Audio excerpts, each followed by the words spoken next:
Bom dia a todas e a todos.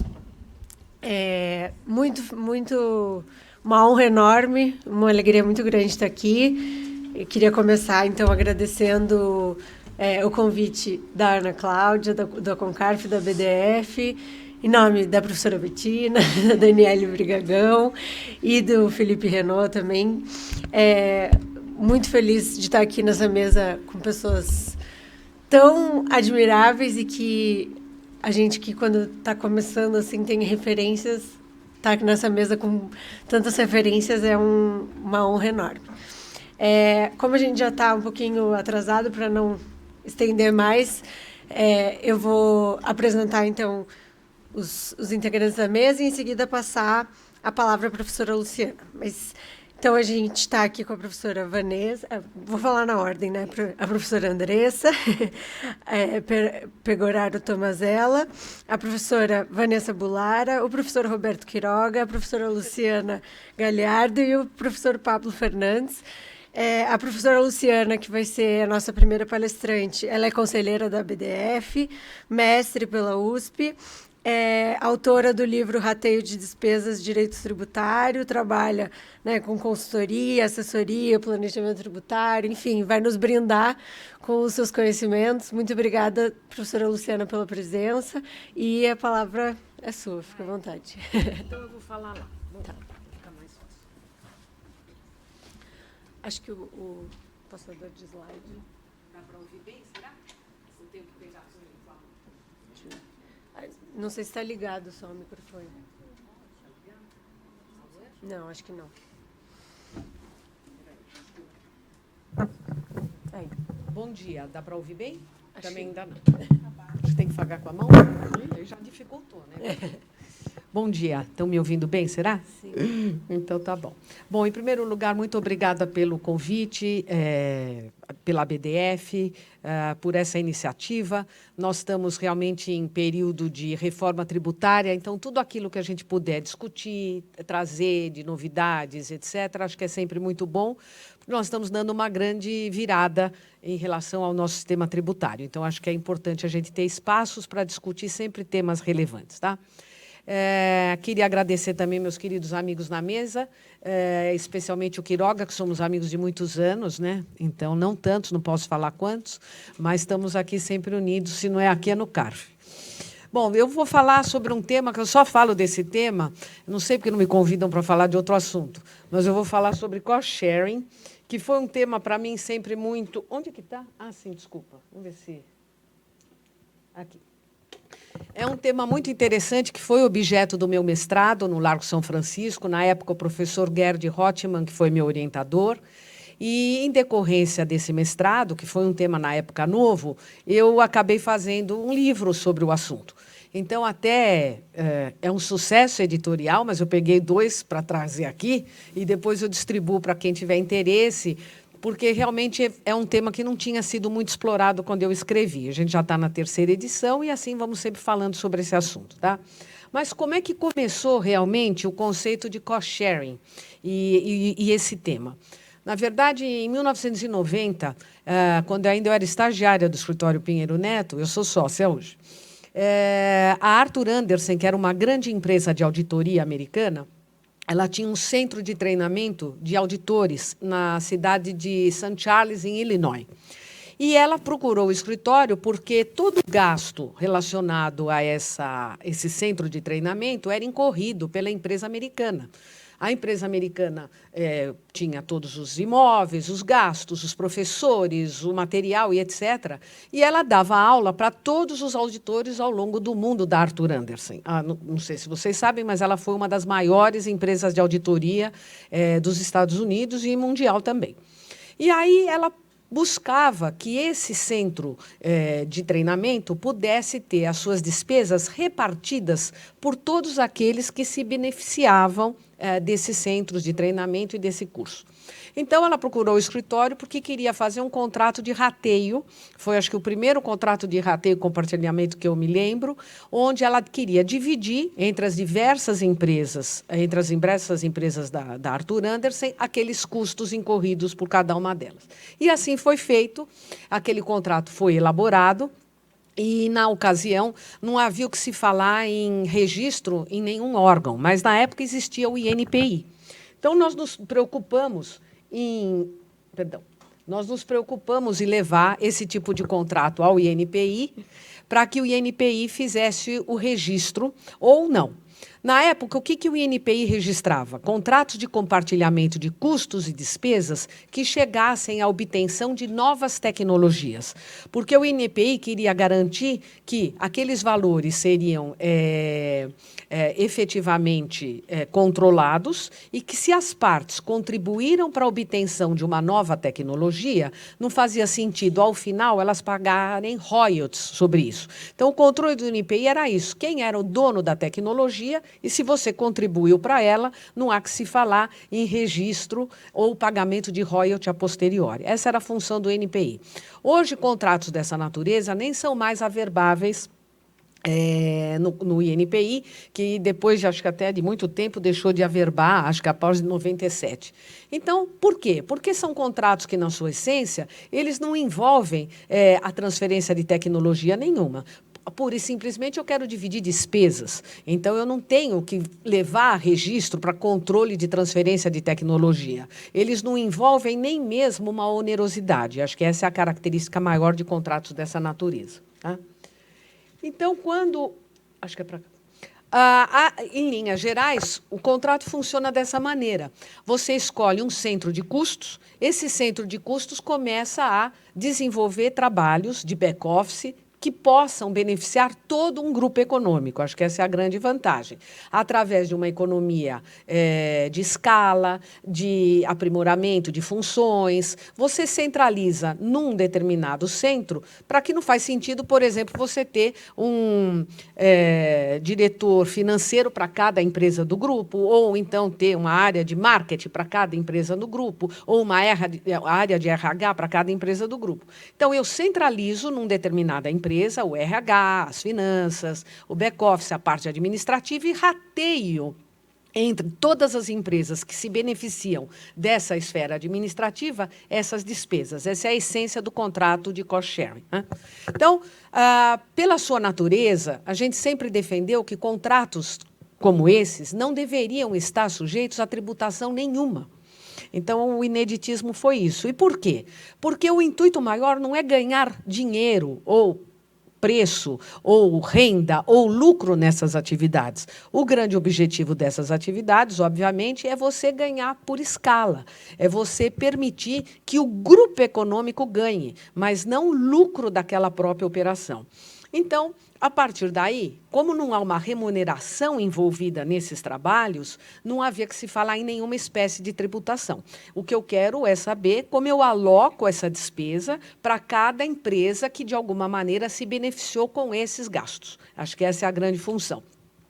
E, por incrível que pareça, só para vocês terem uma ideia, de 90 para cá, acho que nós já celebramos, que eu tenho conhecimento, porque eu vi pelo número de pastas abertas no escritório, acho que mais de 500 contratos dessa natureza. 552, para ser preciso. Porque as empresas multinacionais, elas querem isso, querem alocar as despesas. Não faz sentido que eu lance toda uma despesa simplesmente numa determinada empresa, quando outras se beneficiam por isso.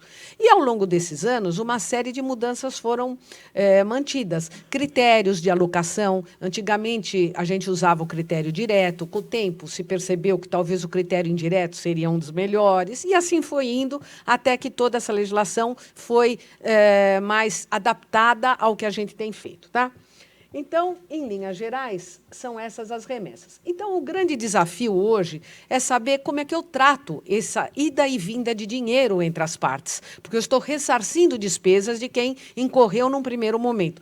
Costumo dar um exemplo bem simplório: saímos todos nós para comer uma pizza e eu pago a pizza num primeiro momento. Então, eu tenho um desembolso de caixa num primeiro momento. E depois, cada um de vocês me devolve uma parcela correspondente ao preço daquela pizza. Veja, eu não ganhei nada, eu fui ressarcida pelo fato de eu ter, num determinado momento, adiantado algum valor. E eu não cobro juros pelo fato de ter adiantado algum valor. E também não prestei um serviço de assessoramento do tipo de pizza. Então, ou seja, é pura e simplesmente um acerto de contas. E o acerto de contas deveria ficar completamente fora de comércio, sem tributação, na hora que eu recebo ou na hora que eu pago. Então, essa é a grande ideia do contrato de rateio. Tá? Nós tivemos várias soluções de consulta favoráveis, comprovando que ele deveria transitar sem tributação. E quando eu falo sem tributação, é sem imposto de renda na fonte, sem PIS, sem COFINS, sem ISS. E, naturalmente, sempre existe alguma coisa ou outra, alguma solução de consulta não favorável.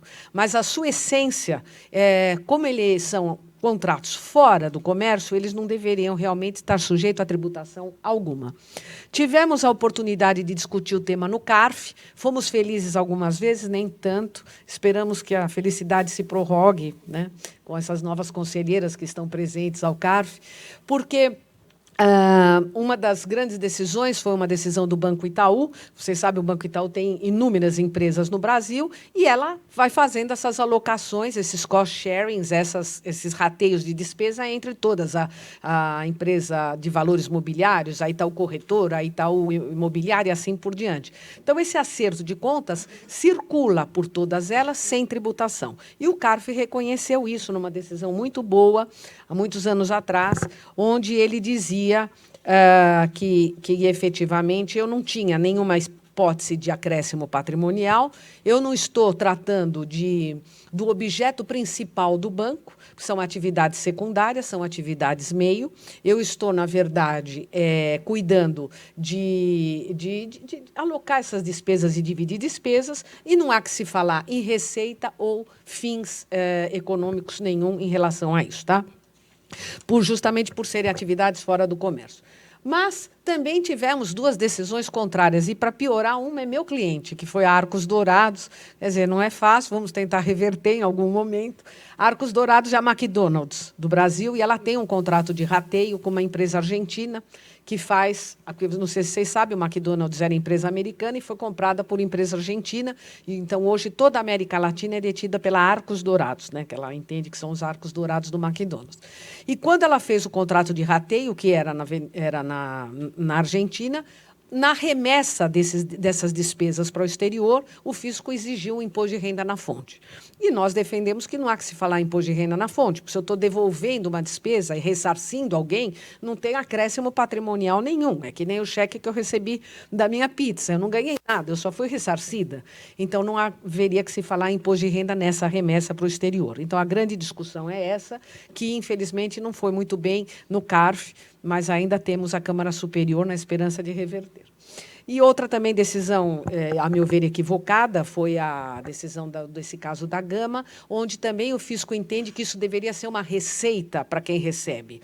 E não deveria ser, porque eu não estou prestando um serviço, eu não estou faturando, não é minha atividade fim. Então, essas são as características de hoje dos tribunais. E sem querer me estender demais, que hoje nós temos muita coisa para ver aqui, nós sempre entendemos que as regras de rateio nunca deveriam estar sujeitos ao controle de preços de transferência. Vocês devem imaginar, os preços de transferência são uma forma de você fiscalizar preços entre partes de um mesmo grupo econômico. Como a nossa legislação anterior tratava de preços de transferência no sentido de operações onerosas, onde os métodos sempre possuem um markup, não havia que se falar de você colocar um cost sharing dentro da análise das regras de preços de transferência, porque eu não estou comprando, eu não estou vendendo, eu não estou agregando valor e eu não estou, de nenhuma maneira, adicionando um markup em nenhum desses pagamentos. Então, sempre defendemos que ele estava fora das regras de preços de transferência.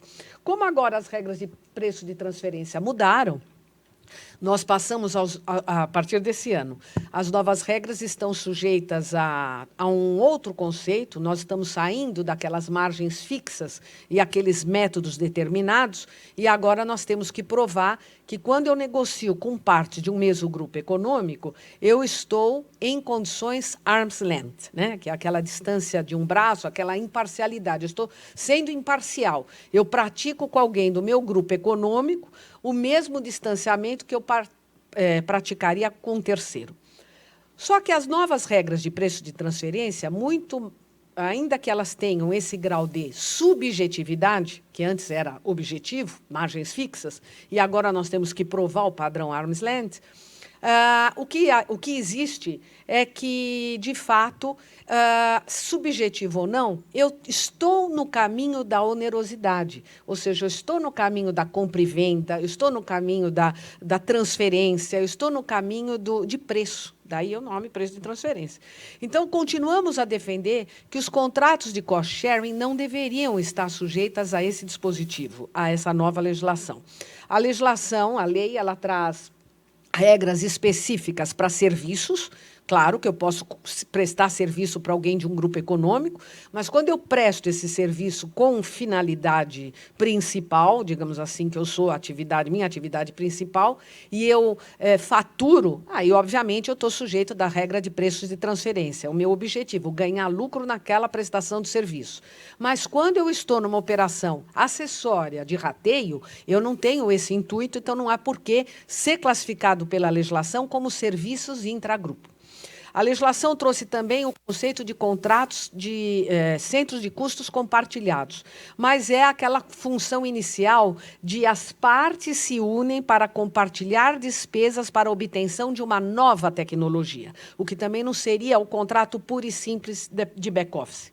Aí sai uma instrução normativa, e nessa instrução normativa o fisco coloca serviços de baixo valor agregado. E há uma discussão até que ponto esses serviços de baixo valor agregado, que são listados lá justamente como esses serviços de back-office, estariam sujeitos à tributação, a uma margem mínima de lucro ou a essa legislação de preço de transferência. E nós também estamos defendendo que a instrução normativa, nesse aspecto, ela foi além da letra da lei. A lei não trouxe esses serviços de baixo valor agregado. Eventualmente, se você quiser entrar por uma situação de não disputa com o fisco, adicionaríamos uma margem para efeitos de imposto de renda e contribuição social de 5%. Só que o que nós temos visto é que as empresas não querem adicionar a margem de 5%. Então, se não querem adicionar a margem de 5%, eu faço um contrato sem margem alguma, porque a essência dele é fora do comércio, ele não tem que se agregar valor nenhum. E, em decorrência disso, se a empresa não quiser brigar com o fisco, nos seus livros, no LALURA, ela adiciona a margem de 5%.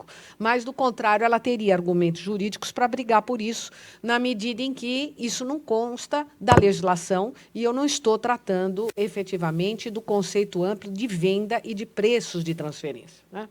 Então, é isso que a gente tem defendido. Obviamente, como no mundo não é muito assim, e hoje você vai ter que fazer parâmetros comparáveis, talvez aquele meu rateio brasileiro, na hora que eu mando para o exterior, lá ele seja tributado. E o fisco possa ter acesso aos files estrangeiros, como a gente fala, os arquivos estrangeiros, e isso possa deixar as empresas em uma situação meia delicada. Mas, em linhas gerais, continuamos acreditando que o cost-sharing ele deve transitar por todas essas empresas sem qualquer tributação, porque ele foge do conceito de renda, de faturamento, de imposto de renda na fonte e assim por diante. Então, essa é a nova estrutura, como eu falei, que hoje você pode fazer sem adicionar o markup de 5, ou, se não quiser brigar com o fisco, usa a instrução normativa, adiciona 5, e não há o que se falar em questões de baixo valor agregado. Bom, eu não vou me estender, era só um começo para falar dessa matéria, fico à disposição depois para pergunta, e deixo 2 livros aqui que depois, quem tiver interesse, pode ficar à vontade e é presente meu, tá bom? Muito obrigada.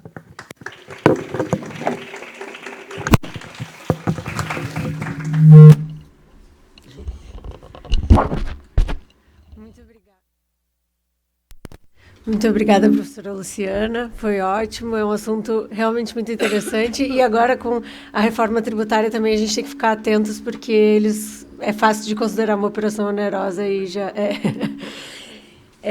Enfim, a gente vai passar. Obrigada de novo. A gente vai passar a palavra para o professor Pablo Gurgel Fernandes, que é doutorando e mestre em Direito Tributário pela PUC São Paulo, aqui pela casa.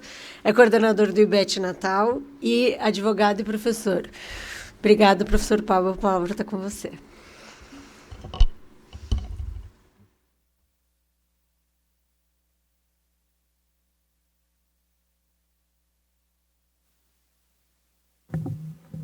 Oi, estão me ouvindo?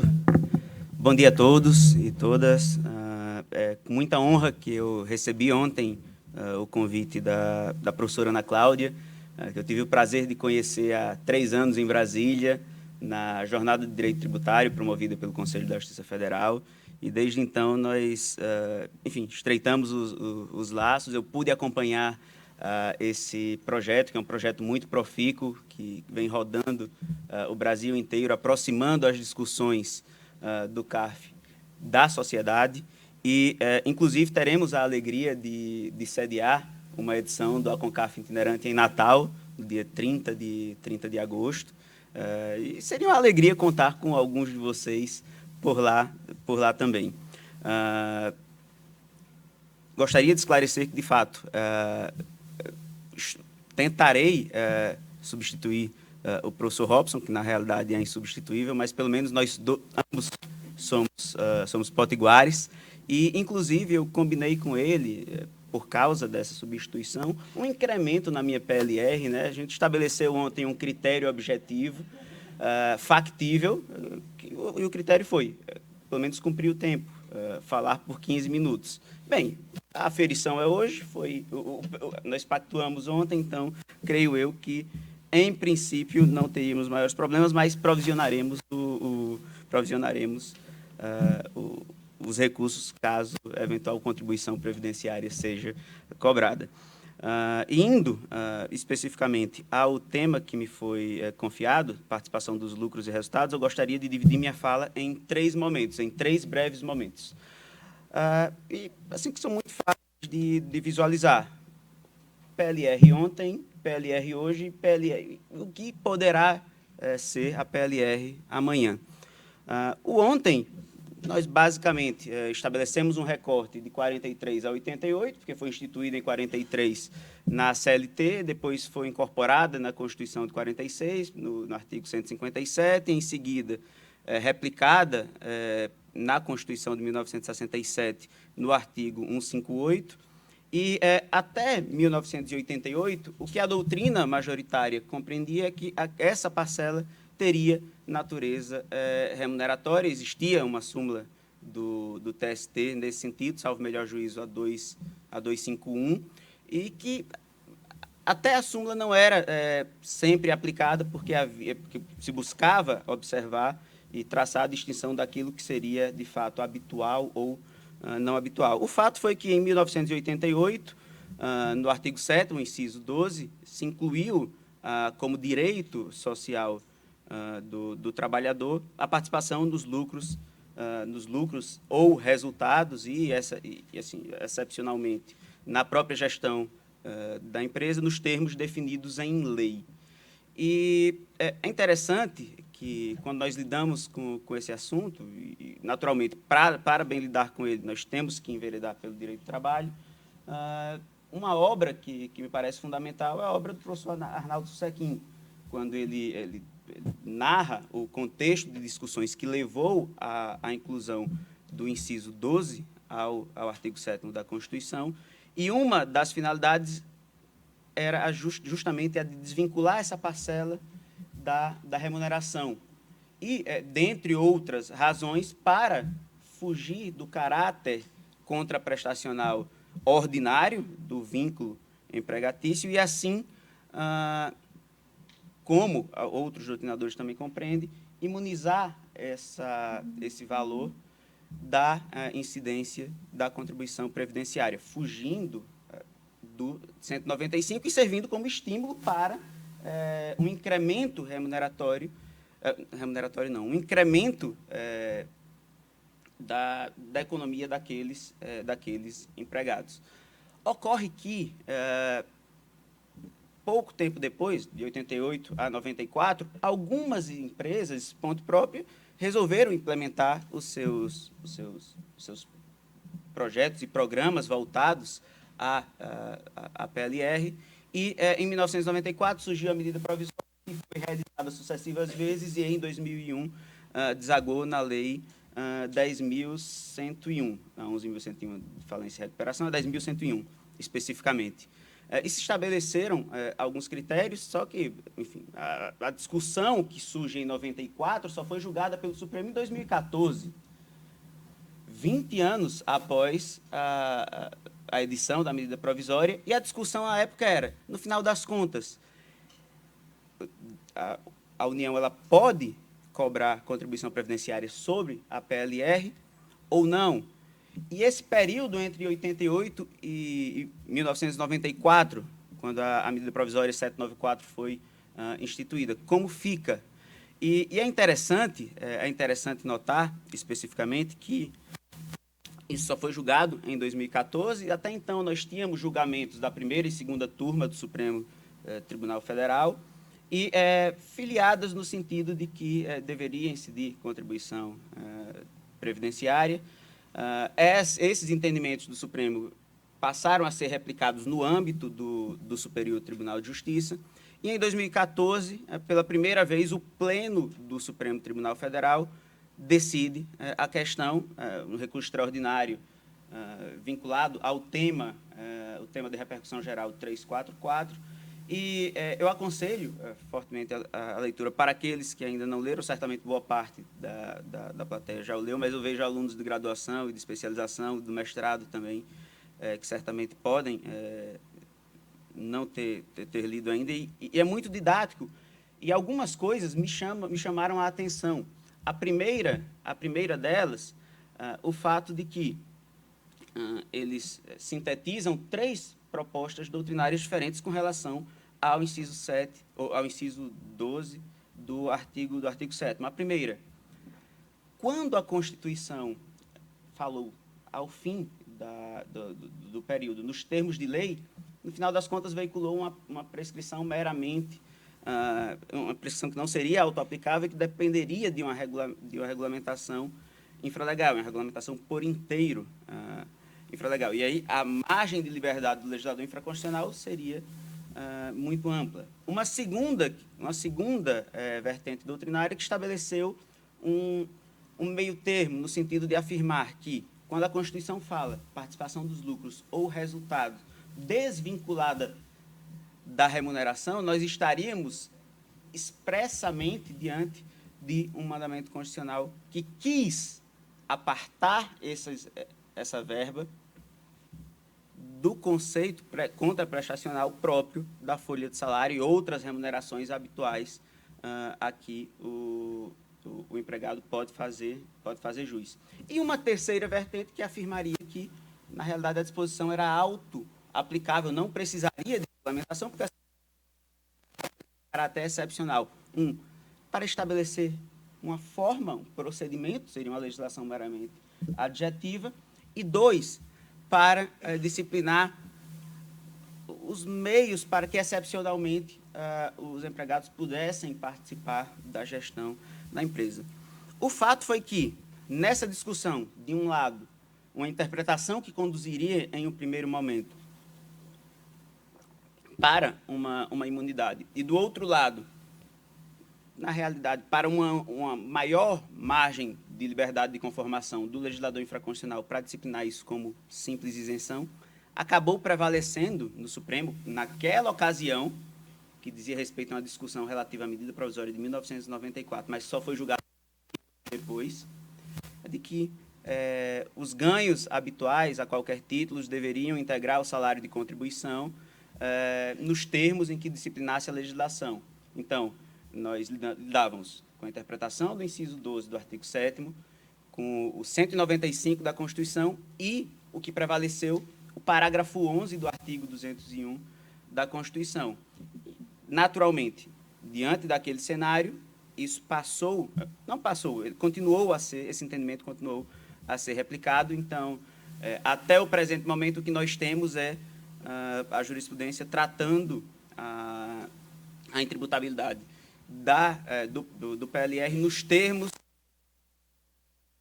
uma isenção na linha do que se firmou a partir do que se firmou pelo Supremo com o tema 344. E é interessante notar duas coisas a respeito disso. A primeira, a grande demora na resolução dessa questão, que foi uma demora que nós verificamos também, infelizmente, com o julgamento do parágrafo único do artigo 116. A ADI foi de 2003, para tratar do parágrafo único do 116, que foi incluído em 2001 pela Lei Complementar 104, e que só foi julgado 3, 4 anos atrás, e de uma forma que decidiu, mas acabou não resolvendo tanto, porque ambos os lados ficaram felizes com a decisão, que significa que nós teremos um novo julgamento. Mais adiante, teremos um reencontro com esse tema. E o segundo ponto, e esse me deixou impressionado e me fez refletir sobre o quanto nós mudamos de 2014 para cá, foi que o fundamento que levou os ministros a manterem a jurisprudência da primeira e da segunda turma foi de que primeira e segunda turma já haviam decidido no sentido de que se deveria tributar. Então, vamos manter a jurisprudência estável. E aí, na época, o ministro Teori, que abriu a divergência com relação ao voto do relator, Dias Toffoli, falou: quando eu estava no STJ, eu olhava para as decisões da primeira e da segunda turma e adotava como razão de decidir, e seguia nesse sentido. E aí Fux disse: eu me lembro, eu estive com você no STJ, até fui presidente, depois você foi presidente, e a gente voltava e seguia a jurisprudência do Supremo. Então, vamos deixar do jeito que está. Só que, assim, de 2014 para cá, nós vimos que, pelo menos, esse quadro mudou um pouco. Se o STJ decide em um sentido, muito provavelmente o Supremo decidirá no outro. Se o Supremo decidir em um sentido hoje, pode decidir em outro sentido amanhã. Então, isso, claro, não é o desejável, não é o ideal, mas nos dá uma margem de esperança para revisitar essa questão perante o Supremo Tribunal Federal nos próximos anos. Então, com relação ao cenário hoje, o que restou ao CARF? Muita coisa, mas no sentido de velar pela legalidade. Como nós estamos lidando, pelo menos nos termos da interpretação que atualmente vigora, com uma isenção e não com uma imunidade, então vamos interpretar nos exatos termos que o legislador estabeleceu. Não vamos cobrar mais do que o legislador exigiu, inventar critérios que o legislador não adotou.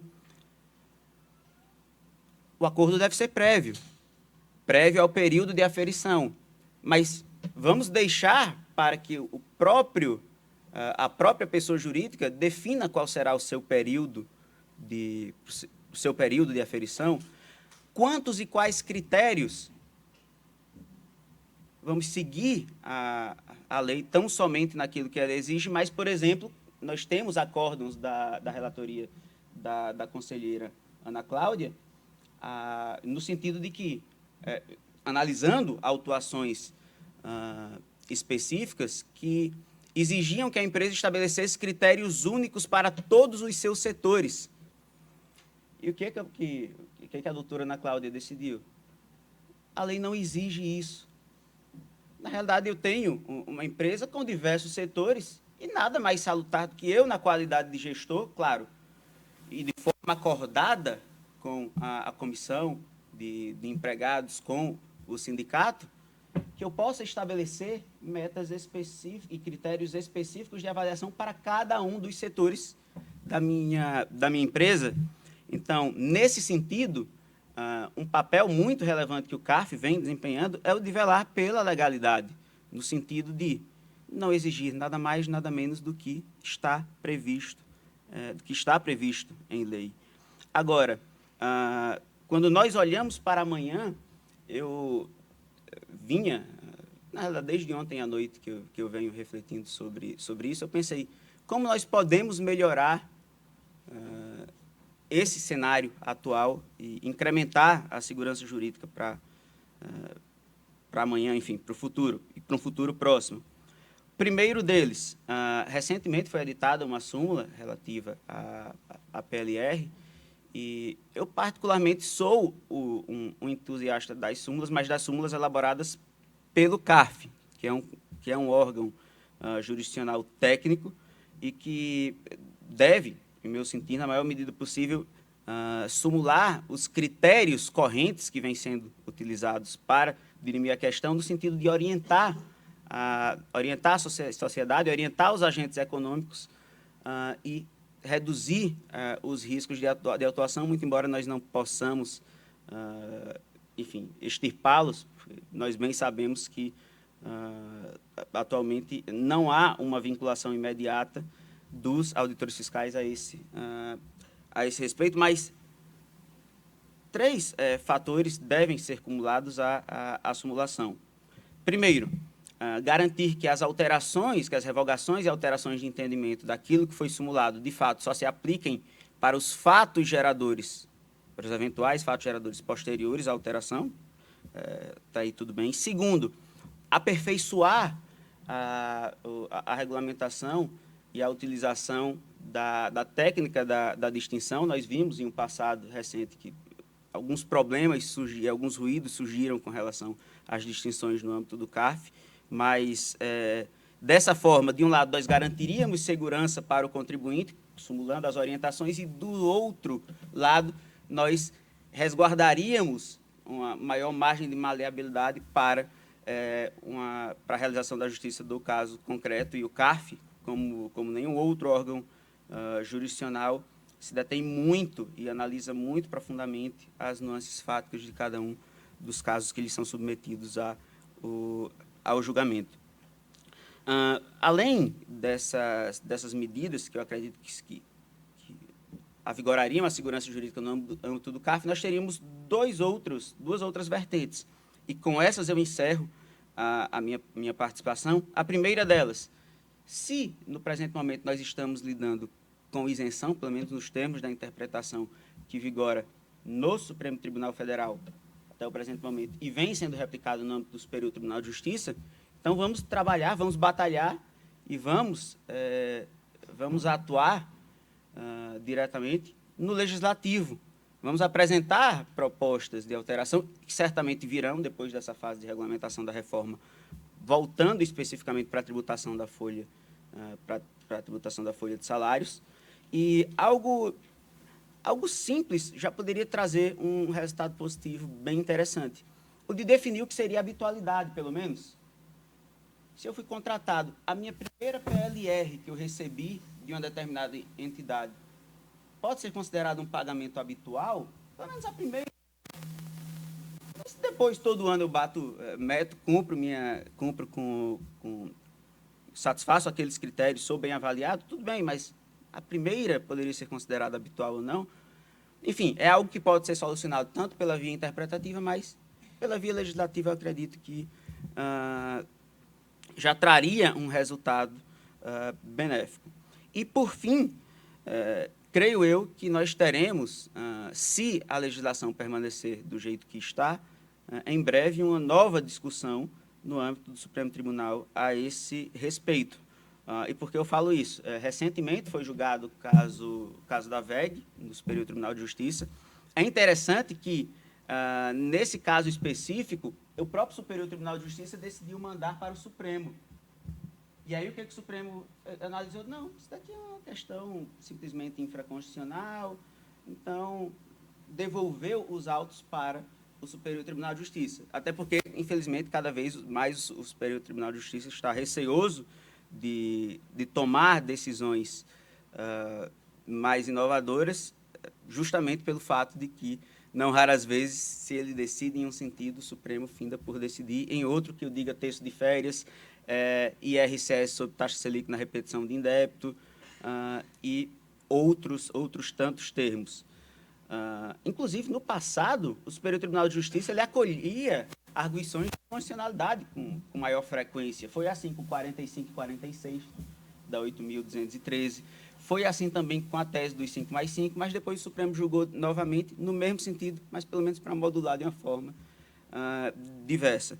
Então, olhando para ontem, nós tivemos essa retrospectiva de 43 a 88. Olhando para hoje, nós temos o tema 344 do Supremo Tribunal Federal, o tema de repercussão geral 344, e a atuação do CARF voltada especificamente para velar pela legalidade, já que estaríamos, em princípio, tratando com isonomia, ou com isenção.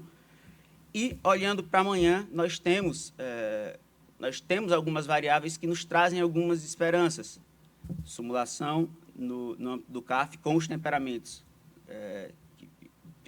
para que a gente possa, e desde que a gente evolua com a técnica de julgamento por distinção, nós temos a via legislativa para isso e nada impede, eu acredito, que mais adiante esse tema poderá tornar ao Pleno do Supremo Tribunal Federal para um novo reexame e, se o Supremo decidir em um determinado sentido lá atrás, ultimamente isso tem nos dado a esperança de que o cenário pode vir a mudar. Mas, obviamente, nós não poderemos exigir do CARF o exercício do controle de constitucionalidade nesse sentido, inclusive para infirmar uma tese que foi firmada em repercussão geral, até porque um outro movimento que nós temos observado, cada vez mais o Supremo vem reservando para o Poder Judiciário, especialmente para si, o exercício da jurisdição constitucional.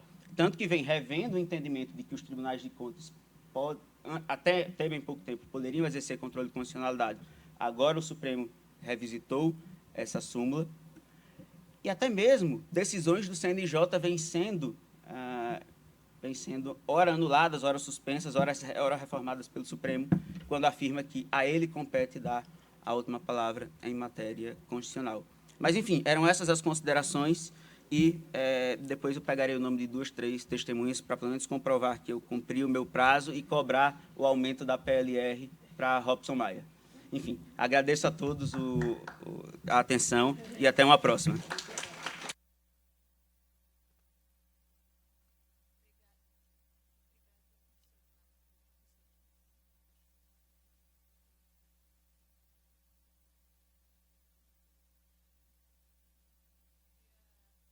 Também a presença aqui da Dani Brigagão, agradecer de novo o convite pela BDF, pela Concarf, e vou já passar a palavra para a professora Vanessa Bulara, que é advogada licenciada, conselheira da segunda sessão do CARF, conselheira do Conselho Municipal de Tributos de São Paulo e mestre em Direito Tributário, com quem eu tenho a honra de estar no grupo de pesquisa e extensão de tributação, gênero e raça na USP. Vanessa, muito obrigada pela presença e a palavra é sua.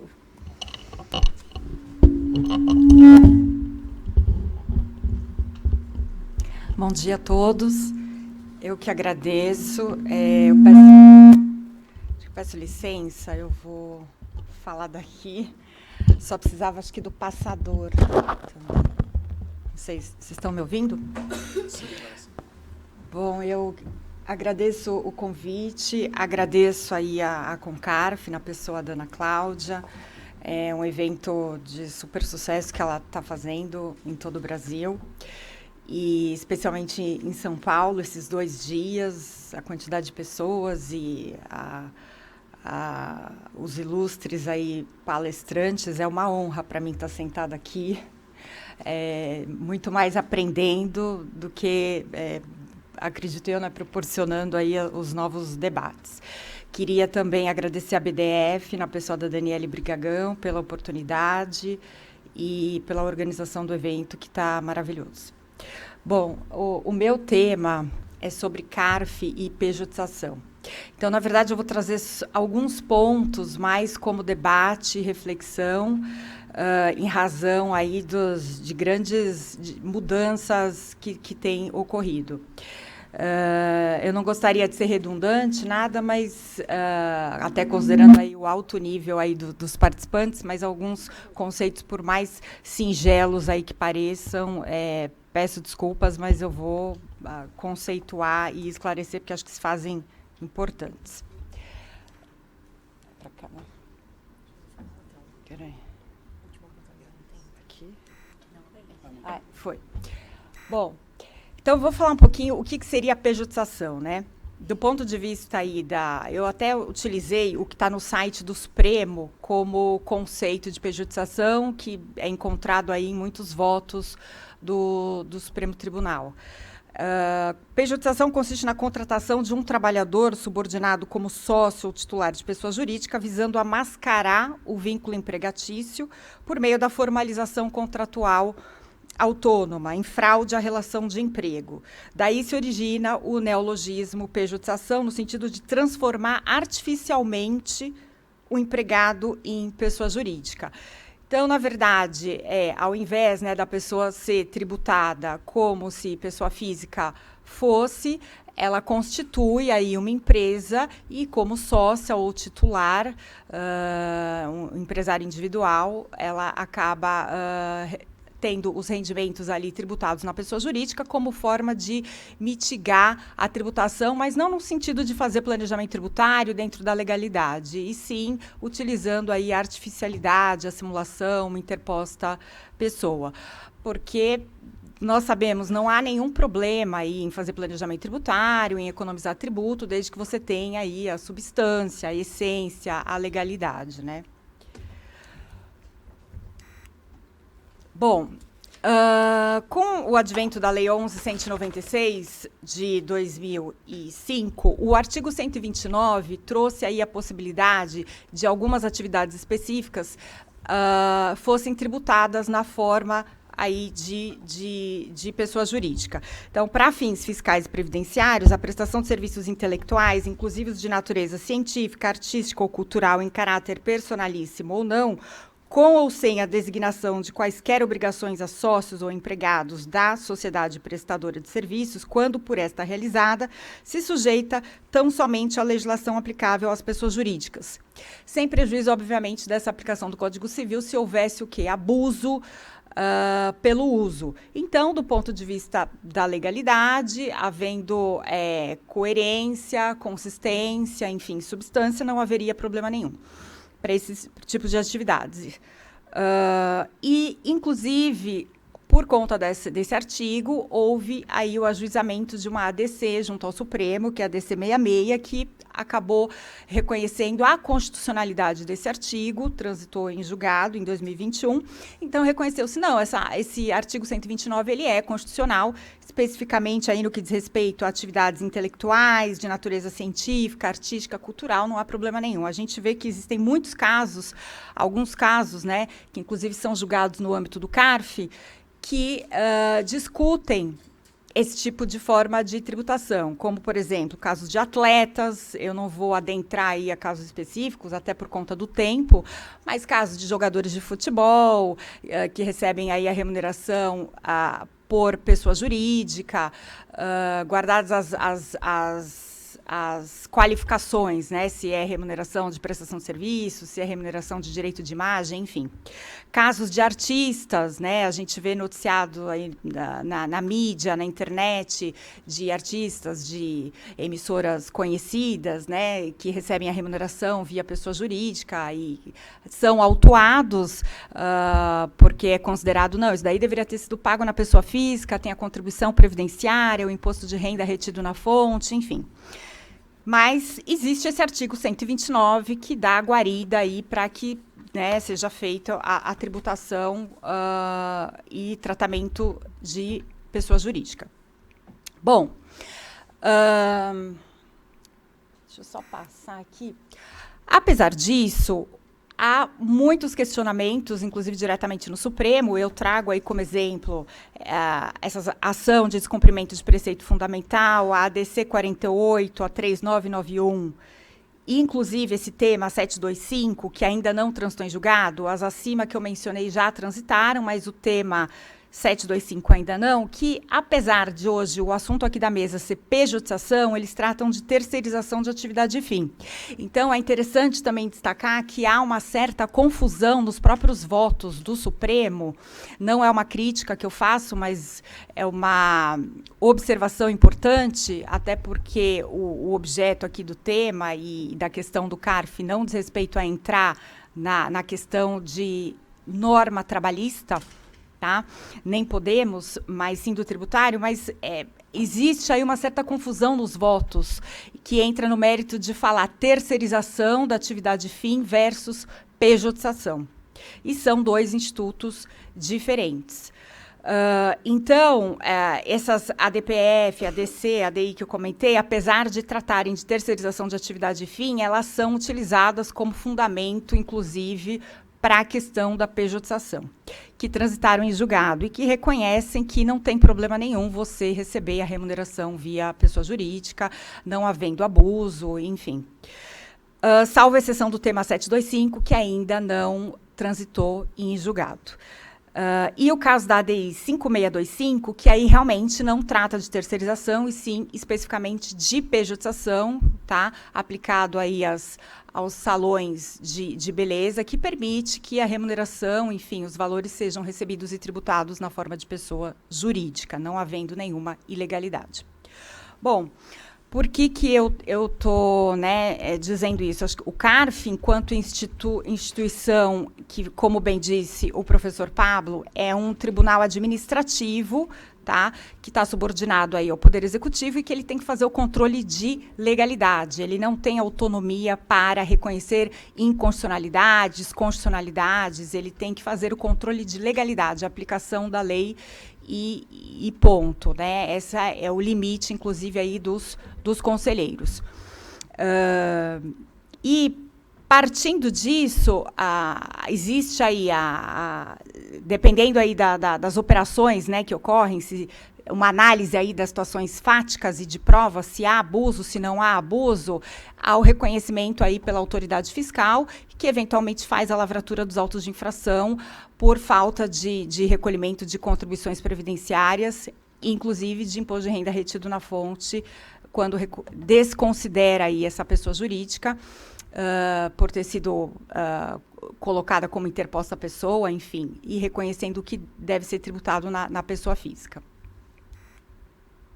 Então, com relação aos julgados do Supremo, eu queria fazer aí a observação de que a grande parte dos votos que reconhecem a possibilidade de tributação na pessoa jurídica, eles se fundamentam pelo fato aí da livre iniciativa e da livre concorrência do direito privado. E aí eu queria fazer um contraponto, né, que eu acho que é importante a gente refletir sobre essa questão do coletivo, da questão do recolhimento, né, do tributo enquanto política pública. Então, fica aí esse viés, né, essa tendência do Supremo em reconhecer que, olha, as novas organizações de contratação de serviços, a livre iniciativa, atividade econômica, autonomia privada, você pode conduzir os negócios com a independência e liberalidade, não interessa como seja feito, não é necessário que haja aí um vínculo empregatício. Mas faço o contraponto também com relação à questão da arrecadação, não olhando com viés arrecadatório, obviamente, mas olhando com viés aí de política financeira e tributária, vou assim aprofundar logo mais.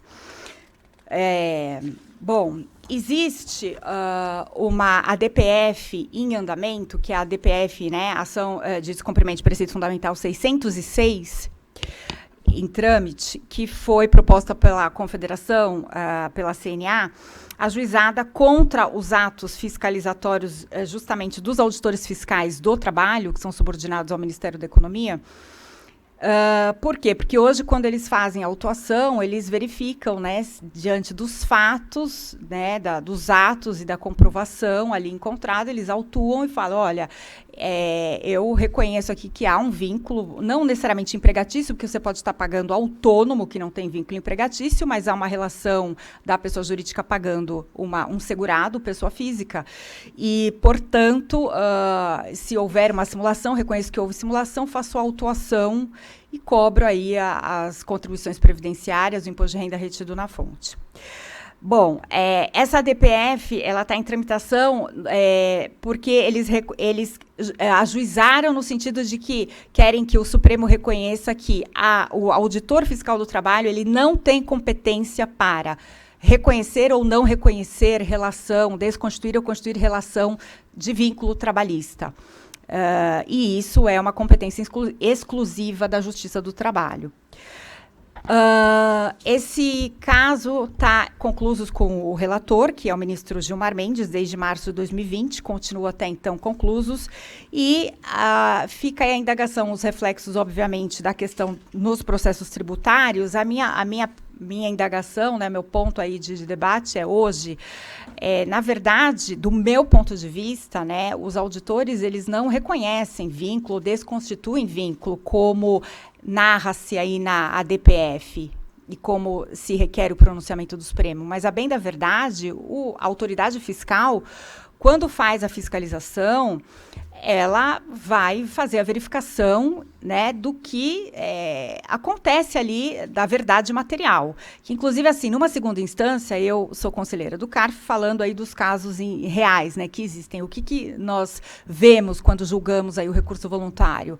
A gente não age reconhecendo competência de justiça que é exclusiva da Justiça do Trabalho ou não. A bem da verdade, nós olhamos os fatos que estão narrados, o que é averiguado, né, verificado durante a impugnação, o acórdão e o recurso voluntário, as alegações, e que houve aí, de fato, juntada de provas, né, e com base na verdade material, julgamos o recurso voluntário, olhando se há abuso, se há desvio de finalidade, se há interposta a pessoa. E não, isso é subjetivo, mas é muito diferente de você dizer que está desconstituindo e reconhecendo um vínculo trabalhista ou não reconhecendo um vínculo trabalhista.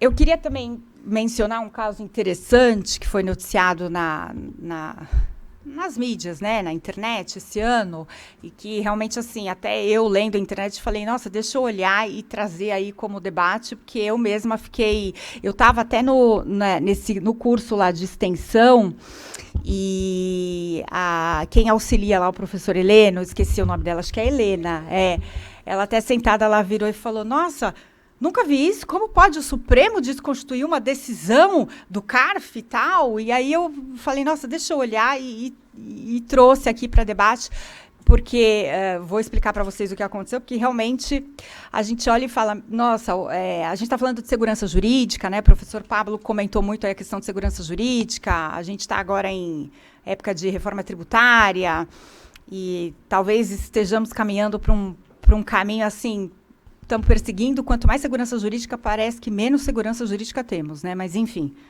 vamos lá. Esse caso, eu dei uma olhada, ele é uma reclamação 64.608, para quem se interessar, é de uma pessoa física. Ela foi autuada pela Receita Federal. Se trata justamente do artigo 129. Ela constituiu uma pessoa jurídica para serviços técnicos, serviços financeiros, para que ela recebesse essa remuneração da consultoria na pessoa jurídica. Foi desconstituído isso, a autoridade fiscal entendeu. Esse caso, inclusive, ele tramita em segredo de justiça, tá? As informações que estão aqui, eu verifiquei exclusivamente da internet, do que foi divulgado, mas existem essas informações. Então, o que eu estou passando é com base nas informações que estão públicas, tá? E aí ele foi autuado e entrou com impugnação, baseado no artigo 129 da 11.196, dizendo, olha, não existe abuso, não existe desvio, enfim. A impugnação dele foi declarada improcedente pela DRJ.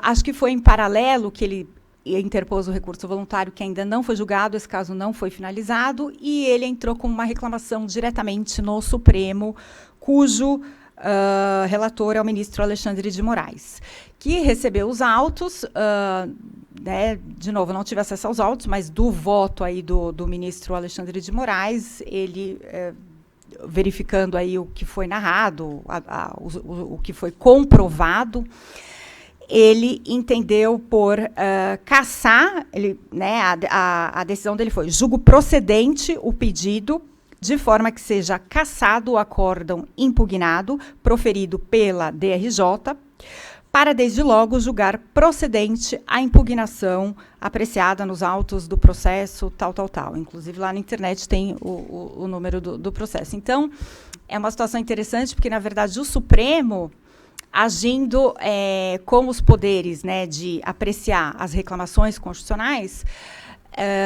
aí fica essa coisa dúbia, né? Agiu, mas indo além, talvez, e não só julgando procedente a reclamação, mas julgando a impugnação em âmbito de tribunal administrativo.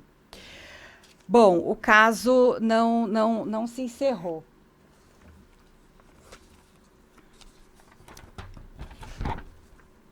Então, sem me alongar muito, né, até por questão do tempo, eu vou seguir adiante, mas assim, eu coloquei alguns pontos aí de... Acho que não mudou, né? Não, deixa eu ver. Desculpe.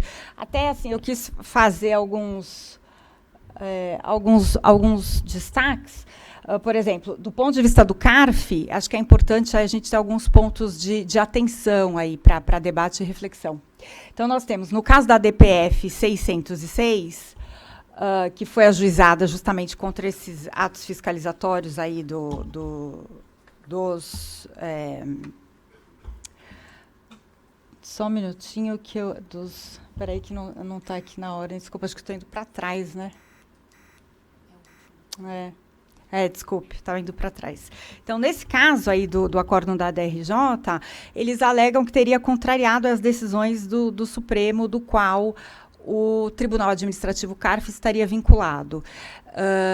É importante ressaltar aí, para quem não tem conhecimento, né, o regimento interno do CARF, ele obriga que, inclusive, os conselheiros, eles são obrigados a seguir não só as súmulas do CARF, mas são obrigados a seguir em suas decisões as decisões em repercussão geral do Supremo já transitadas em julgado e os repetitivos do STJ que já tenham transitado em julgado. Então, faço essa ressalva, porque, inclusive, esse tema 725 ele ainda não transitou em julgado, mas nós somos obrigados a seguir essas decisões.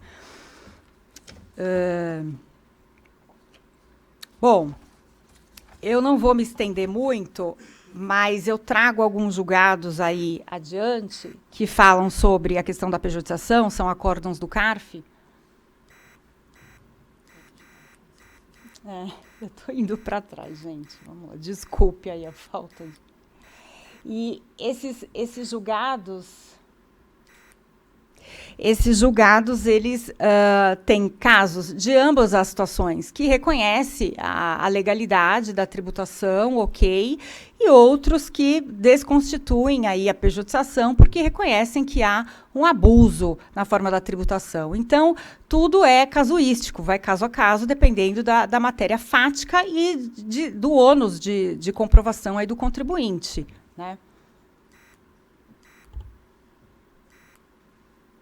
O RICARF, que eu comentei com vocês, que nós somos obrigados aí a seguir, o que já está transitado em julgado, que tem repercussão geral e repetitivo. Então, isso é até pela própria questão da segurança jurídica.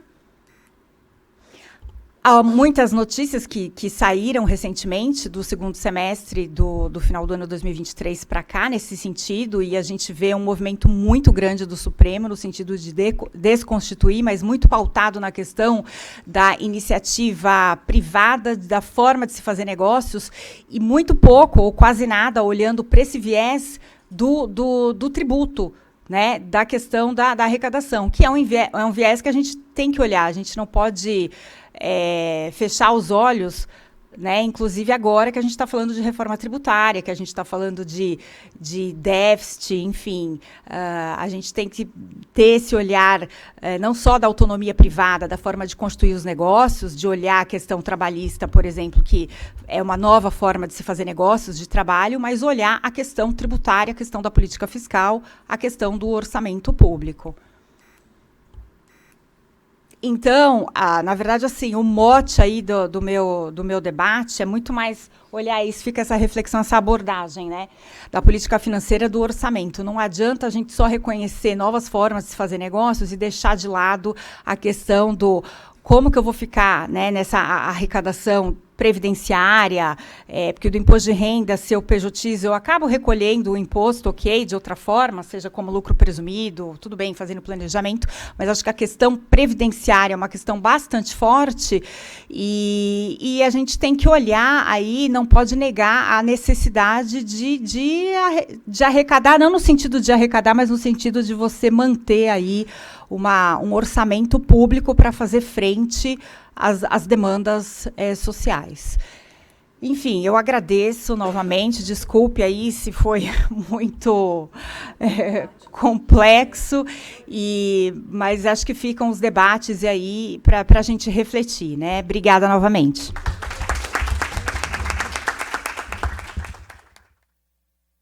Professora Vanessa, foi ótimo, foi super claro, super didático. É muito importante que a gente tenha conselheiras como a professora que estão preocupadas, porque a gente tem essa divisão didática, né, na faculdade, mas realmente a gente precisa desse olhar amplo e que veja não só a questão ou tributária ou trabalhista, mas que veja a questão social e se a gente está cumprindo com os preceitos constitucionais. E é importante que a gente tenha conselheiras como você. Então, muito obrigada. E foi ótimo, foi realmente ótima a palestra. Agora já vou passar a palavra, então, para a professora Andressa, Andressa Pegoraro Tomazella, que é mestre em Direito Tributário pela USP, tem LLM em Tributação Internacional pela Universidade de Viena, é professora convidada em cursos de pós-graduação do IBDT e também é conselheira da segunda sessão do CARF. Obrigada pela presença, professora Andressa. A palavra está com a senhora. Obrigada. Vocês me ouvem? Sim. Bom, é uma honra estar aqui, participando de um evento tão incrível como esse. Eu agradeço à Concarf pelo convite, na pessoa da Ana, que deu uma fugidinha, e também à ABDF, nas pessoas da Dani e do Felipe, que estão aqui na minha frente. É realmente uma felicidade estar participando desse congresso. Realmente, isso virou um congresso, né? Um evento muito grande e muito, assim, admirável. E também está dividindo a mesa com professores que eu também admiro muito. Então, eu vou passar para a minha apresentação aqui. Bom, hoje eu vou falar aqui sobre o CARF e os reflexos da modulação de efeitos em casos de repercussão geral. A Vanessa até já adiantou um pedacinho da minha apresentação, não um pedacinho, mas ela falou sobre essa regra geral dos conselheiros. Então, a gente tem essa regra no RICARF, no novo, que repete a regra do antigo, de que as decisões de mérito transitadas em julgado, tanto do STF com repercussão geral, como do STJ sob o rito dos repetitivos, que elas devem ser seguidas pelos conselheiros do CARF. E aí a gente teve algumas inovações aqui no novo RICARF. O parágrafo único do 99, ele dispõe que caso o STJ já tenha julgado determinado tema, mas sobre o rito dos repetitivos, mas o STF entenda, reconheça que tem repercussão geral em determinado caso e ainda não julgue a matéria, então que os conselheiros não estão obrigados a aplicar aquela primeira decisão do STJ. E aí, na sequência, o artigo 100, ele dispõe que a afetação do tema submetido a julgamento pelo STF com repercussão geral ou pelo STJ sob o rito dos repetitivos não permite o sobrestamento de julgamento de processo administrativo no âmbito do CARF. Então, isso só vai ser sobrestado depois que o tema já for analisado pelo STF ou pelo STJ, até que isso seja transado em julgado. Então, só durante um pequeno, talvez não tão breve assim, né? Mas não durante todo o período em que isso fica pendente de julgamento, mas só quando é julgado até que seja transado em julgado. E aí, sobre o tema, eu trago aqui casos específicos. O primeiro caso concreto que eu vou trazer é sobre o terço constitucional de férias. Aqui a gente tem, em 2014, o STJ, sob o rito dos repetitivos, também decidindo que não incide contribuição previdenciária a cargo da empresa sobre o valor pago a título de terço constitucional de férias. E aí, anos depois, em 2020, vem o STF e decide com repercussão geral exatamente o oposto disso. Então, aí passa a dispor no sentido de que é legítima, sim, a incidência da contribuição social sobre o valor satisfeito a título de terço constitucional de férias.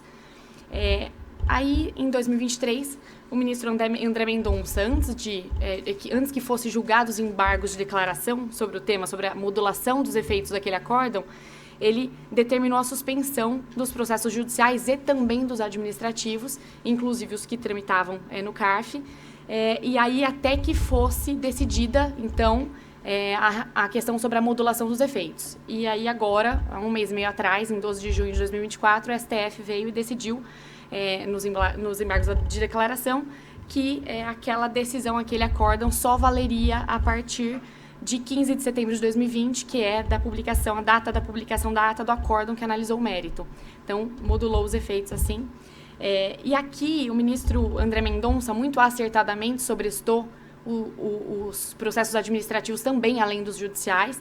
E, na minha opinião, a gente deveria ter, sim, no novo RICARF, um artigo que falasse que os processos administrativos deveriam ser sobrestados, porque, em prol de uma celeridade processual no CARF, acaba que isso não é obrigatório, a suspensão daqueles processos não é obrigatória, então eles continuam correndo, só que você acaba criando uma insegurança jurídica, porque esse tema vai ser decidido, no final das contas, e aí você tem também a grande chance de muitas decisões conflitantes sobre a matéria que vai ser definitivamente julgada pelo STF ou pelo STJ em algum momento. E aqui eu também trago um outro caso sobre a imunidade das entidades beneficentes.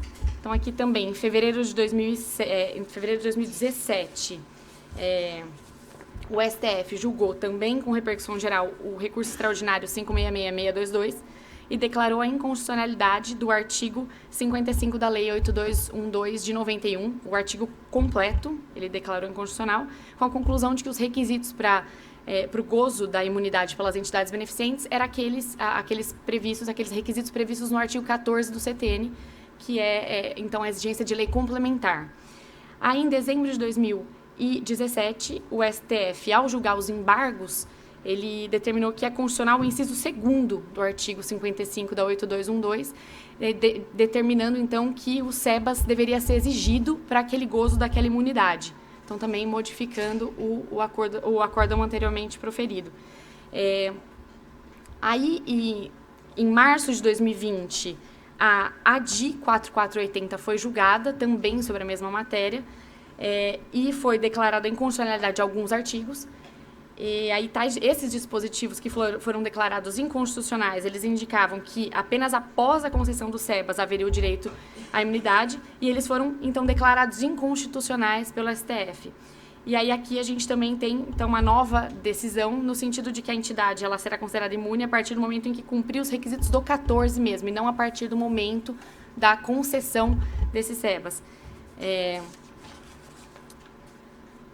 Aqui, em razão dessas decisões, muitas vezes conflitantes, a gente realmente tem uma insegurança jurídica, muito mais do que a segurança jurídica que se pretende no final das contas. Então, por isso que eu também entendo que deveria haver um artigo nesse sentido. E aí, possivelmente, isso vai acontecer. A gente tem futuras modificações aqui. Tem um PL, o PL do PAT, que é o PL número 2483 de 2002, ele prevê, entre outras normas, que, no âmbito do processo administrativo tributário, terá efeito vinculante, inclusive para as DRJs da Receita Federal, as decisões proferidas pelo STF e STJ na sistemática de repercussão geral ou dos recursos repetitivos, e que, após a afetação do tema repetitivo, enquanto não houver decisão definitiva de mérito, a questão jurídica não será julgada no âmbito administrativo, permanecendo pendente de julgamento, que é o que eu acho que é uma ótima solução no final das contas. E aqui, então, caminhando para o final, o artigo 100, então, do novo RICARF, ele dispõe que a afetação do tema submetido a julgamento com repercussão geral ou sobre a sistemática de repetitivo não permite sobrestamento.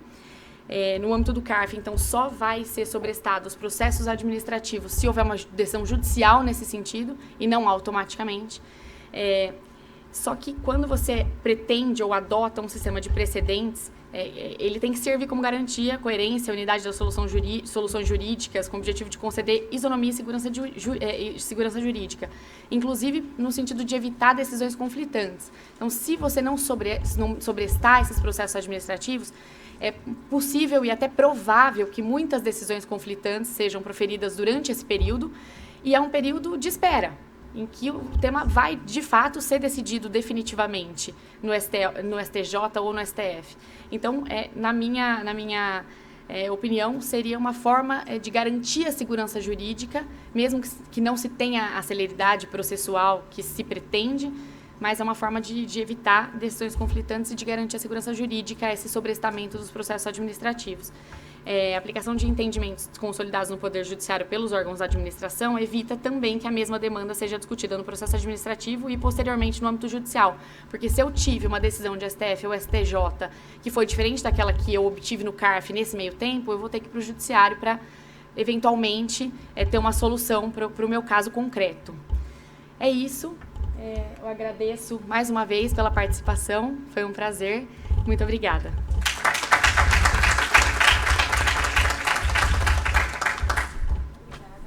Andressa. Ops. Obrigada, professora Andressa. Realmente foi muito bom, muito clara também. É um tema super importante e a gente encara essas dificuldades. Essa questão do artigo 14 do SEBAS é uma, por experiência pessoal, é um problema porque nem sempre é tão fácil de conseguir a certidão e aí é uma entidade beneficente. Enfim, a gente fica com esse problema, mas que bom que a gente está avançando aí nesses temas também. Por fim, agora, para a gente passar para o final, antes queria registrar e agradecer a presença do professor Gustavo Brigagão e do professor Felipe Renaud, que chegaram aí no meio, agradecer o convite de novo, reiterar o nosso agradecimento, né, da BDF e a Concarf, e, por fim, passar a palavra, então, ao professor Roberto Quiroga, que é conselheiro da BDF, mestre e doutor em Direito Tributário pela PUC São Paulo, professor de Direito Tributário da USP, e do mestrado profissional da FGV, sócio fundador do Matos Filho, mas que também dispensava essas apresentações. Já é. Obrigada, professor. Uma coisa aqui. Alô? Eu agradeço aí a todos e a todas. Bom dia, ou quase boa tarde já, né? Não vou me alongar muito, porque me atrasei um pouquinho na vinda aqui para compor a mesa.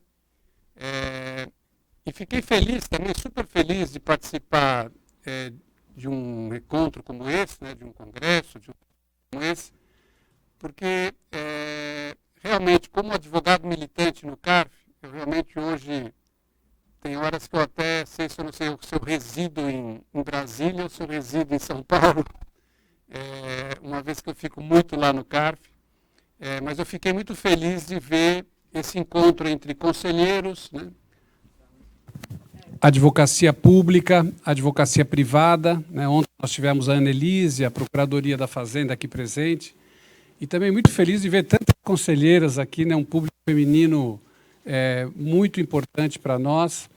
Então, realmente, E a segunda coisa que eu gostei muito é que a Ana Cláudia me convidou para falar de temas da segunda sessão, porque muito a primeira sessão e não tanto a segunda sessão, e eu não aguentava mais falar de ágil, né? Então, se me falassem para falar de ágil, eu provavelmente declinaria do convite. Mas realmente eu gostei muito porque esses dois temas específicos da segunda sessão que eu vou falar, eu tenho atuado razoavelmente também nesses assuntos, mas vou ser bem breve. Acho que eu vou falar em 10 minutos. A ideia aqui é passar um pouco o panorama para incentivar, eventualmente, quem não atua nessas áreas a aprofundar o seu estudo, ou para aqueles que já estão envolvidos nisso, ter um panorama geral de como está a jurisprudência do CARF. Vou falar de dois temas: bônus de contratação, ou também chamado hiring bônus, e opções de compra de ações, ou a chamada stock options, né?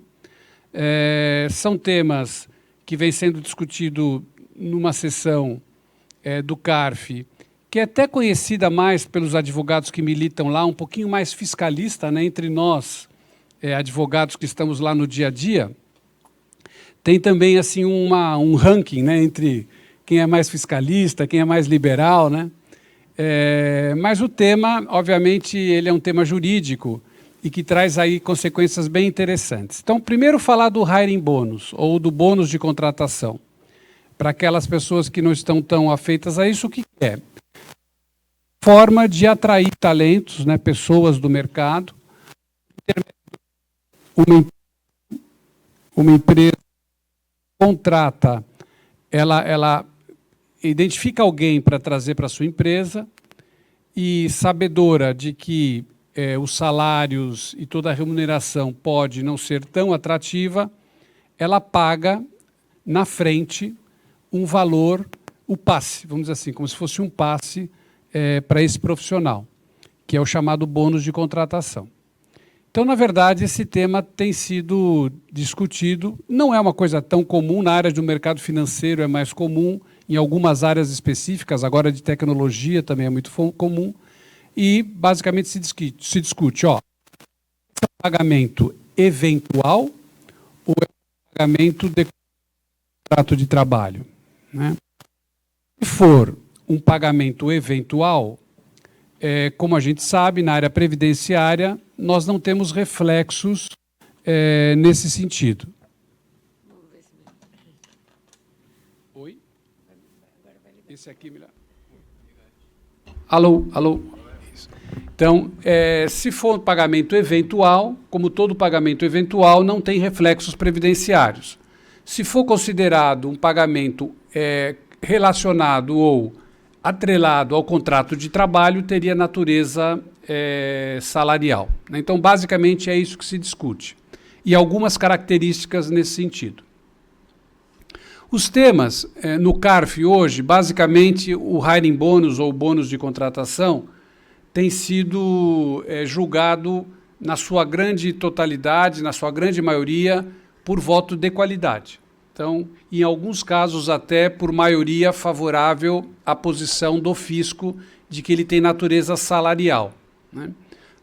Nós tivemos, inclusive, uma divergência na Câmara Superior, porque, enquanto nós tivemos como presidente da Câmara Superior o Carlos Henrique, que foi um presidente do CARF na gestão Bolsonaro, ele, justamente uma pessoa muito conhecida na área de direito do trabalho, mestre, também na área previdenciária, como presidente do CARF, ele deu um voto no caso do Banco Paine, depois quem quiser procurar no CARF, e entendeu que o hiring bônus ele não teria natureza salarial, ele teria natureza eventual, portanto, pagamento eventual. Então, ele não teriam as contribuições previdenciárias.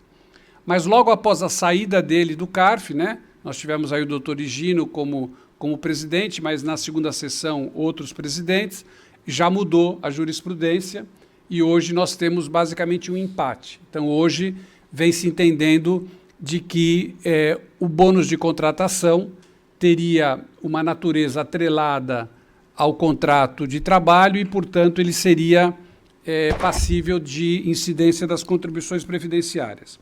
Mas quais foram as 4 características que, naquela jurisprudência favorável, se disse a respeito do hiring bônus? Primeiro, se disse o seguinte, olha, o hiring bônus ele não teria uma natureza de contraprestação do contrato de trabalho, principalmente porque, normalmente, ele é prévio ao contrato de trabalho, né? E esse é um dado importante, porque, às vezes, existe uma questão de prova, e a questão de prova é que vai dar muita natureza, às vezes, ao que a gente está falando, porque, às vezes, eu tenho um contrato de trabalho, que é uma empresa que não é detalhista ao fazer e, eventualmente, paga quando um dia antes ou 2 dias antes do contrato de trabalho, isso pode indicar algum tipo de natureza contraprestacional. Então, acho que esse é o primeiro item, que lá diz, olha, não há uma contraprestação. Segundo, se disse o seguinte, olha, ela também não decorre, ou seja, eu não pago o hiring bônus porque eu estou disponibilizando um tempo para o empregador, ou seja, eu não estou me comprometendo com uma duração de tempo no sentido de estar à disposição da empresa, né? Ela é feita previamente, quando ainda eu não tenho esse vínculo, e, portanto, ela não teria natureza salarial. A terceira característica que se colocou, né, é que ele, na verdade, porque muitas vezes isso ocorre quando há uma interrupção do chamado prazo laboral, do contrato de trabalho. Então, se não há uma interrupção, vamos imaginar que alguém perde, na verdade, eventualmente, ou sai por algum tipo de viagem, etc., depois volta para a empresa, não existe uma interrupção. Então, não estou dentro de uma interrupção, eu também não teria um problema de hiring bônus. E o último, uma característica muito fácil de saber, é o seguinte, ele não está atrelado ao contrato.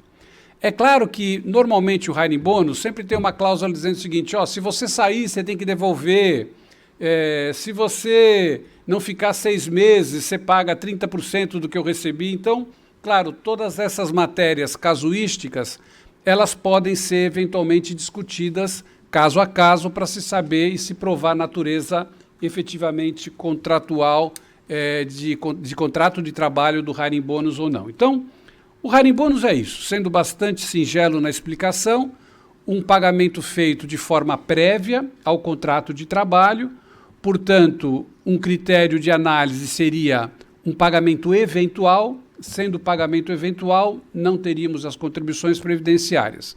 Se atrelado ao contrato de trabalho, aí sim nós teríamos as contribuições previdenciárias. Jurisprudência hoje no CARF eu diria, a grande maioria por voto de qualidade. E no Poder Judiciário? No Poder Judiciário, a pesquisa, pelo menos, que o meu escritório fez, eu fiz recentemente, é que nós não temos uma definição ainda dos tribunais superiores, salvo alguma coisa que tenha passado. Até porque, realmente, é uma coisa bastante, enfim, residual, né? Nós não temos essa prática de uma forma abundante no mercado de trabalho, mas principalmente algumas áreas, como eu disse, mercado financeiro, mercado de tecnologia, agora tem isso. Então, provavelmente a gente vai precisar ter de uma posição com relação ao judiciário, né? Bem, o segundo tema, stock options, né, ou opções de compra de ações. Esse já é um tema muito discutido, tanto no CARF quanto hoje no judiciário. Então nós temos hoje já uma manifestação bastante abrangente desse assunto. No CARF, basicamente nós também estamos igual ao hiring bônus, ou seja, empatado. Normalmente é voto de qualidade.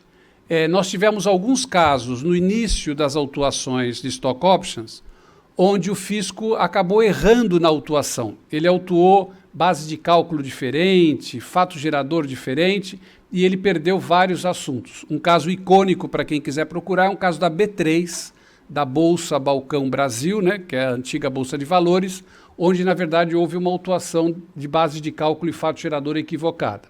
Mas depois o fisco corrigiu, e o que ele vem autuando? Ele dizia o seguinte, se eu te dou uma opção de compra de ação, você recebe essa opção num determinado momento, quando que ele entende que é o fato gerador? No momento do exercício. E ele vai fazer o seguinte, ele vai dizer o seguinte, por quanto você recebeu essa opção? Por 10? Você exerceu a ação por quanto? Por 50? Então eu vou te tributar a diferença, 40. Né? Bem, qual é a discussão dessa temática? Primeiro, se a opção de compra de ações ela tem natureza remuneratória, portanto, dentro do contrato de trabalho, ou se ela tem uma natureza mercantil, né? Bem, qual é o ponto de partida que se tem nesse tema? Primeiro, é a posição hoje já da Justiça do Trabalho, né? Inclusive o tema que me pediram aqui para fazer um pouco a conexão com a decisão do TST. Hoje, na Justiça do Trabalho, não há dúvida, eu diria que não é unanimidade, porque a gente pode ter uma ou outra decisão dissociada disso, mas a quase totalidade das decisões é de que a stock options tem natureza mercantil, portanto, não natureza salarial ou remuneratória, né? Essa tem sido a posição do TST, da Justiça Trabalhista, e o que tem se feito muito na advocacia do CARF é trazendo para o CARF essa notícia e esse fato, dizendo o seguinte, se tem alguém que tem competência para dizer se a natureza é remuneratória ou mercantil, sem dúvida é a área do direito do trabalho, né? E no caso, infelizmente, o CARF não vem adotando essa posição dos tribunais trabalhistas, e a discussão basicamente se diz respeito às características do que seria uma opção de compra, né? E basicamente 2 requisitos, onerosidade e voluntariedade. Então, o que é isso, rapidamente, para a gente poder almoçar, né? Onerosidade, o que acontece? Acontece que, às vezes, essas opções de compra, elas são dadas por valor vil, por um valor irrisório, por um valor praticamente imaterial. Imaginem vocês que eu estou numa empresa que no mercado a ação está por R$50 e eu recebo por R$1, eventualmente, uma opção de compra, né? Então, isso chama muito atenção nos casos que são julgados no CARF, né, o chamado valor vil ou valor imaterial, e normalmente, nesses casos, quando não há onerosidade. Outro exemplo, quando a empresa, quem assume a compra das ações tem que ser o funcionário, ou seja, se eu tenho uma opção de compra, eu tenho que pegar o meu dinheiro para comprar as ações. O que normalmente às vezes ocorre em alguns planos? A empresa dá um empréstimo para o funcionário comprar as ações e depois ele paga. Isso também tem discussão. Então, a onerosidade é muito discutida por parte da jurisprudência. Então, qual é o preço que você comprou, se existe algum tipo de cashback, né, ou algum tipo de retorno nesse sentido. Então, a casuística do caso também vai gerar toda essa discussão. Mas, basicamente, o que eu tenho que provar é que houve onerosidade, ou seja, houve um sacrifício do funcionário na aquisição daquela ação, daquele valor mobiliário, para justamente se manter na empresa. Esse é o primeiro requisito fundamental na análise do CARF. E o segundo é a voluntariedade, né? O que é isso? Se eu estou comprando uma ação, eu estou sujeito ao quê? A variação de preço dessa ação, né? Portanto, todo mundo sabe que uma ação ela é volátil, né? Portanto, eu tenho aí um risco de, eventualmente, ter um preço de exercício, como eu disse, a 50, mas quando eu for exercer, a ação está R$ 20. Isso ocorreu em várias situações. Ou, ao contrário, eu tenho um preço de 50 e a ação está R$ 100 e eu vou ter um ganho. Então, aqui o que tem que estar muito claro é justamente essa voluntariedade por parte do funcionário no sentido de adquirir ou não o valor mobiliário, ou seja, ele tem essa possibilidade de fazê-la de uma forma bastante, enfim, privada e sem qualquer tipo de mecanismo de controle por parte da empresa.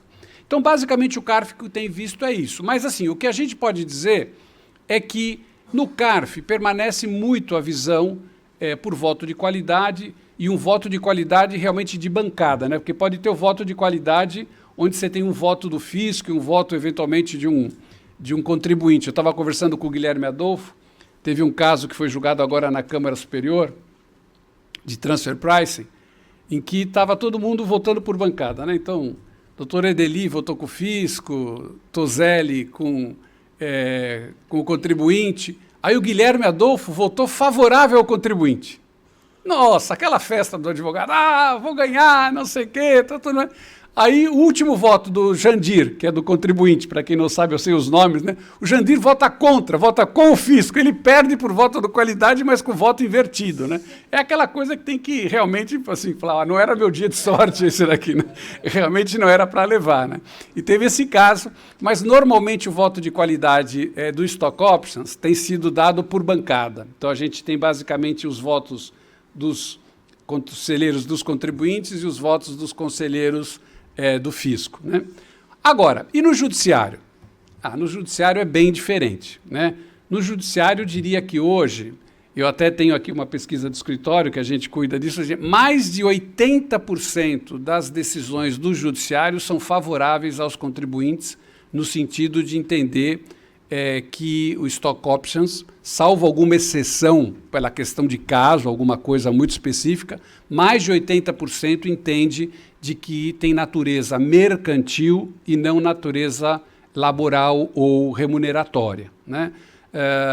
Seguindo basicamente a tendência dos tribunais trabalhistas. Então, a tese do Stock Options, inclusive, nós vamos ter uma decisão muito importante sobre o tema, em breve nos tribunais superiores, que está pautado, salvo engano, no STJ também, mas não sei se no Supremo, agora me fugiu, e a gente vai ter uma decisão muito clara em tese do Stock Options, né? São temas também, aí você vai falar assim, mas Quiroga, isso ainda é um tema comum, né? As empresas estão pagando Stock Options? Então, o que na verdade aconteceu? Quando o fisco começou a autuar, o que aconteceu? Todas as empresas pararam os seus planos, ou quase todas as empresas pararam os seus planos de opção de compra.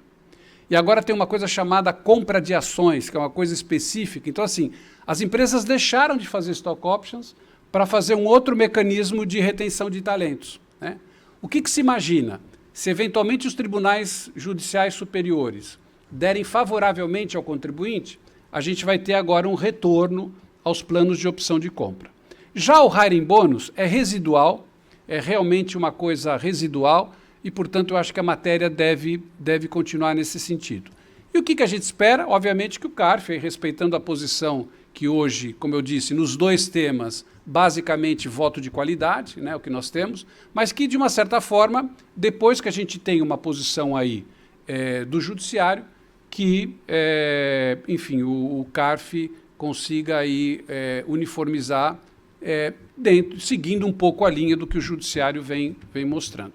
Então, sendo bem singelo aí na minha exposição, acho que esses são os 2 temas. Quem realmente quiser estudar o tema com mais cuidado, acho que pode ir no CARF, quem não, eventualmente, eu vejo que podem ter alguns estudantes aqui que não conhecem o tema, e aprofundar basicamente nesse sentido. E agradecer também a participação da banca, com tantos amigos aqui, conselheiras também que eu conheci mais recentemente, o Pablo, que eu não conhecia, mas adorei também a exposição do Pablo. Como o Robson eu já conhecia, pronto, a gente não conhecia, né? Deixa ele de lado. Foi um prazer também estar com você. Obrigado, viu?